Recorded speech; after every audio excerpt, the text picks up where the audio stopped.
Hello everybody and welcome to another episode of The Last Few Pounds. I am your host Jessie Zylea and I'm so happy to have you here with me today.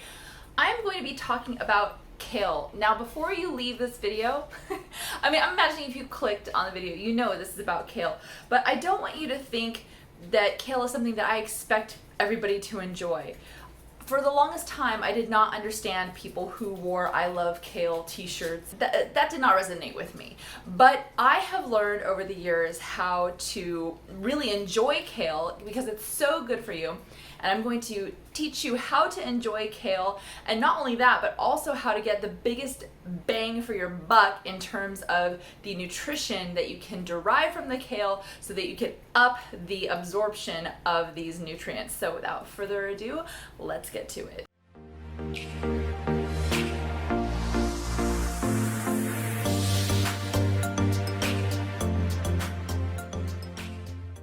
The first time I ever had kale and enjoyed it, it was at a place, a restaurant that I don't think exists any longer in San Diego. And what they had done to this kale is they had blanched it. Now, kale in its raw form can be quite dry, it can be bitter, and it was not interesting to me to buy this stuff. And I tried. I would go to farmers markets and I'd try to get one of these little bunches and, try to cut carefully the leaves off of the spine, and it just did not really work out for me. So when I went to this restaurant and I saw their kale on somebody else's plate, I thought, okay, that looks better than what I typically do at home. Let me try it. And it was so tender and not bitter at all. It was really good with the dressing that they served with it. It was yummy, and I was like, what did they do to this kale? They blanched it. What is blanching? What you do is you take a pot of boiling water, and after you've gotten the leaves off of the spine, then you stick the leaves in the boiling water all together once for 30 seconds. That's all you need, and then of course you drain everything. You don't really want to overdo it because the longer it's in boiling water, the more nutrients you're gonna sort of suck out of the plant, and that's no good. But if you do it very quickly like that, it might get you to start liking kale. But first things first, getting the leaves off the stem. It's such a pain in the freaking butt unless you know this little trick, and you might not already know it, and you might know it, I don't know. Usually the little ones off the base, I just sort of pick those off. So I have nice handle. I create a nice handle, hold on to, and then that's it. It's so quick and simple, right? It looks like magic. So now I have all of the leaves, and maybe there's like a little bit of the spine left, but I don't care about that because it's so small compared to this thick thing. I don't want this. When you heat up kale or any cruciferous vegetable, because kale does count as a cruciferous vegetable, you destroy that vegetable's ability to create something called an isothiocyanate, or an ITC.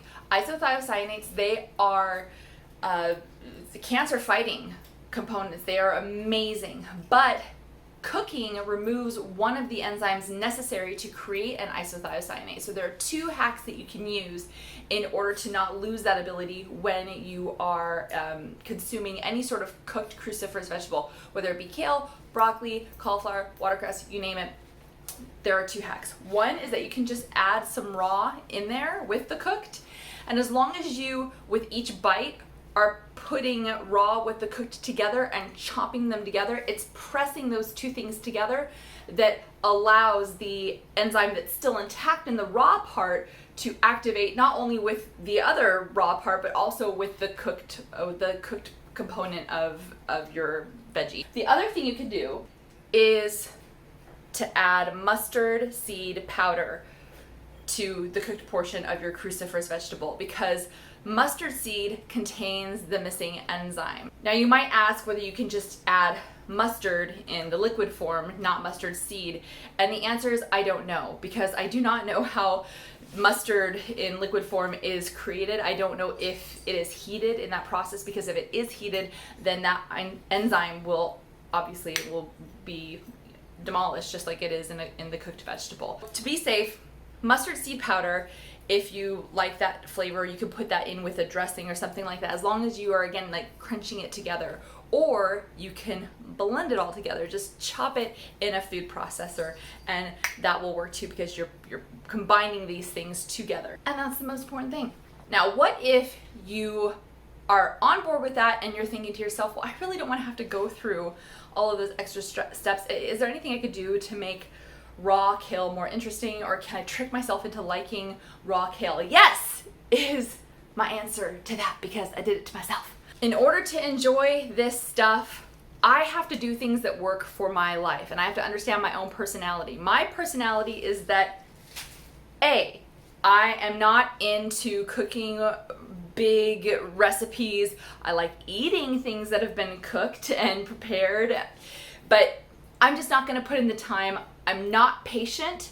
And another thing about my psychology is that if I can make things simpler for me to get to my end goal, I will do that. I will cut corners, I will be efficient, or just maybe creative if I want to put that spin on it. One way to make my life easier with kale, raw kale, is to put it in a food processor. Stick the bigger leaves in a food processor, and then maybe the setting on like a medium-ish, and then I pulse it until all the leaves go down.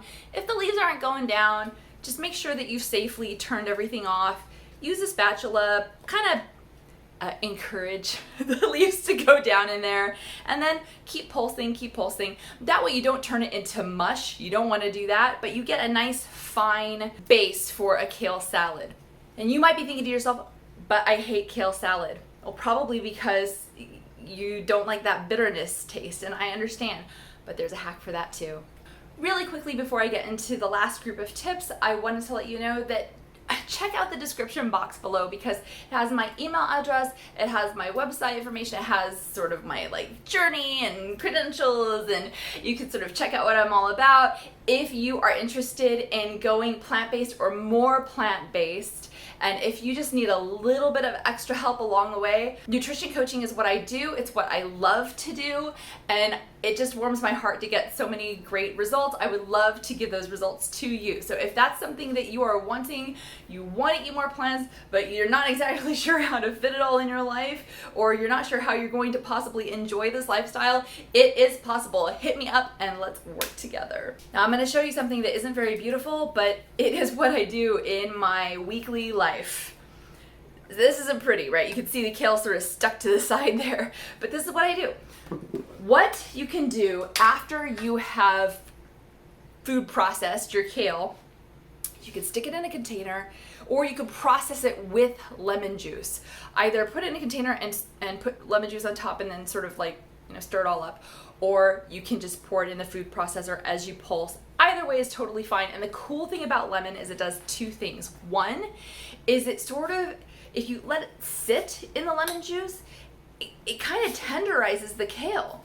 Sort of like how lime does with a ceviche, it sort of cooks it, but without adding heat, so you don't destroy the enzyme for those ITCs.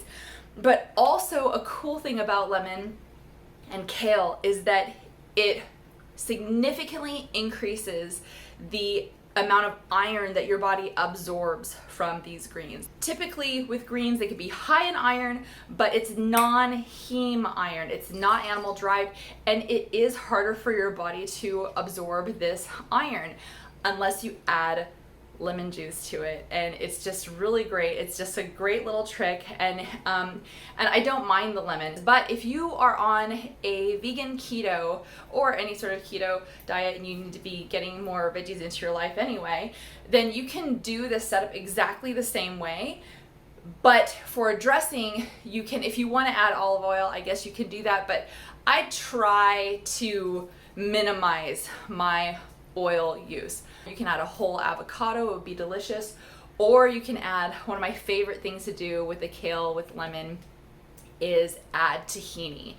It's very simple. Lemon and tahini, they're best friends anyway. I hope that these tips about how to get the spine removed from these leaves, or the leaves removed from the spine quickly, easily, without drama, and you don't have to worry about that. And I hope that the tip about blanching your kale, and I hope the tips about food processing and adding lemon to your kale are going to help you enjoy more kale in your life, because it's so important to get these greens and the nutrients in the greens into your body for a healthier life. Thank you so much for joining me. I love you all so much.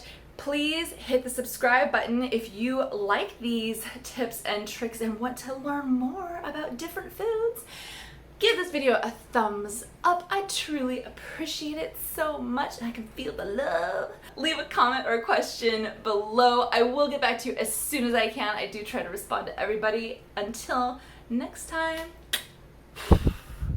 ciao.